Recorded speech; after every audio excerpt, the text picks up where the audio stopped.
Pinasok ng mga pulis. Maya-maya pa, may nakita na silang baril sa lapag ng kanyang bahay.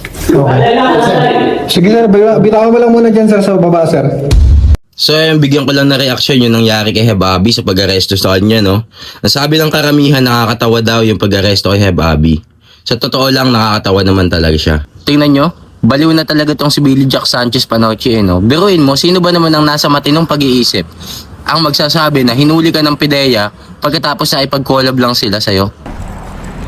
What a lovely day, just get me, smack it up, and oh my lovely day. Ay! T-shirt day! Napakasarap sa Canada, pare. Naka-shorts na ako. Hello, haring araw. How are you? And what's up everyone? Welcome to the another day of our vlog na napakasaya. Ngayon palang araw na ito, gusto ko palang ibalita sa inyo ang kahindik-hindik na mga chismis tungkol sa hip-hop industry na nangyari dyan sa Pilipinas.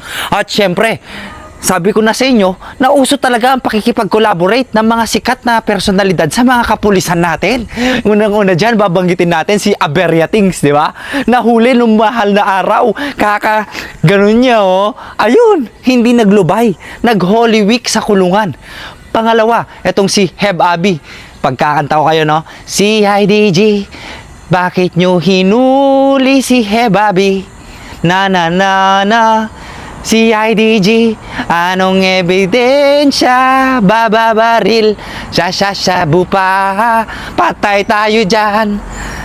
Babi. Ito ang sasabihin ko sa inyo, ang realidad, mga tol, uso talaga ang collaboration ngayon sa mga kapulisan. Pero mas matindi sa akin to si Heb Abi. Isipin nyo naman, nakipag-collaborate sa CIDG. Very dangerous man. Alam nyo ba ang ibig sabihin ng CIDG? Crime Investigative Detection Group. Ibig sabihin, kapag CIDG na ang tumiktik sa'yo at pinag-aralan ng galaw mo, pasok ka sa mga kriminalidad ng mga patayan. Murder! Aray ko. Ay, teorya ko lang yun ha. Hindi lang yun. At syempre, sa mga organized crimes na nangyari dyan, dahil nga nabansagan ito na si Heb Abi na hindi para sa streets, pero siya daw ang downtown king ngayon ng QC. Ano ba naman to? Aray ka. Sumasakit yung ulo ko sa mga hip-hop artists na yan. Pag-ganggang kayo. Nahulihan ka ng barel, nahulihan ka ng drugs, CIDG tumiktik sa'yo. Hindi ka small time bata. Ha?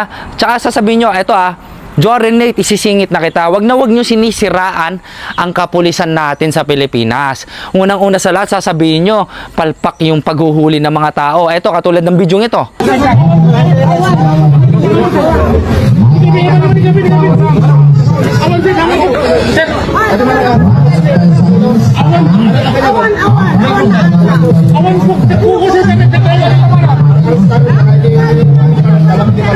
Awan sir, awan ka lang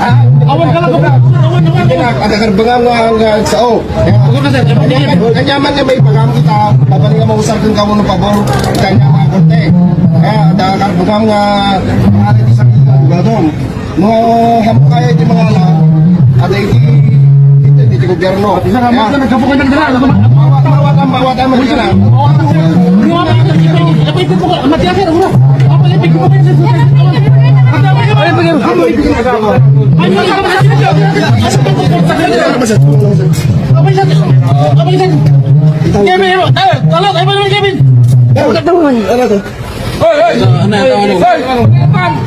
So ayan no, meron na naman akong bagong issue na nakita about sa pulis at sa isang lalaki na inaaresto nila. Napilit nilang pinapahawakan yung baril para magkaroon ng fingerprint. Ayan, napanood ninyo? Itong video na ito na pinakita ni Joren Nate, yung isang tao, binabasahan ng Miranda rights at yung pulis hawak lang yung baril. Ebidensya yon of crime. Yung kay Heb Abi naman, na nahuli sa kanyang apartment, yung baril at saka yung drugs. Ano yun, men? Ebidensya yun eh. Si IDG na ang humuli. Kayo naman, sinasabi nyo, bulok na yung sistema natin, plantation, ganito, planting of evidence. Hindi ba kayo marunong sumuporta? Malay nyo, collaboration din lang yan. Parang ginawa ko sa PIDEA at saka sa Kapulisan ng Tabuk. Shoutout nga pala sa mga Kapulisan ng Tabuk Kalinga Force at syempre sa PIDEA ng Pilipinas. Ayan, talaga naalala ko yung collaboration natin at ang aking free accommodation na 2 years and 1 month BJMP top of the line. Di ba? Mas mahirap yung kay Hebabi. Alam nyo bakit? Doon siya sa big mansion, pare, Muntinlupa. Mahirap yun, aray ko. Lifetime imprisonment, boy.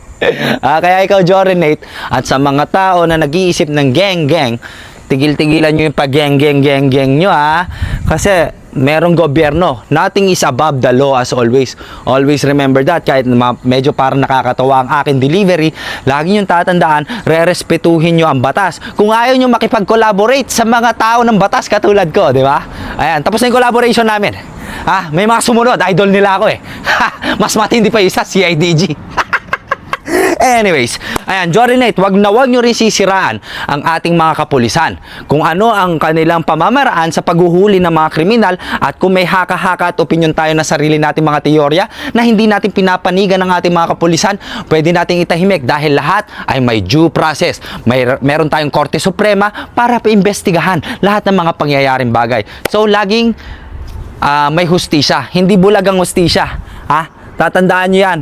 Patas ang hustisya, kaya nga nakapiring yan at may timbangan. Sige, shoutout nga pala sa lahat ng mga gangster dyan, lalo na sa'yo, Victor Miranda. Baka gusto mo, ikaw na yung next na makipag-collaborate sa Philippine National Police. Sabihin mo lang, may pabaril-baril ka pang ganyan eh. Bahala ka dyan, lilibot mo na ako dito sa Canada. Hey, what's up, Bayjan? How are you? Good? Okay.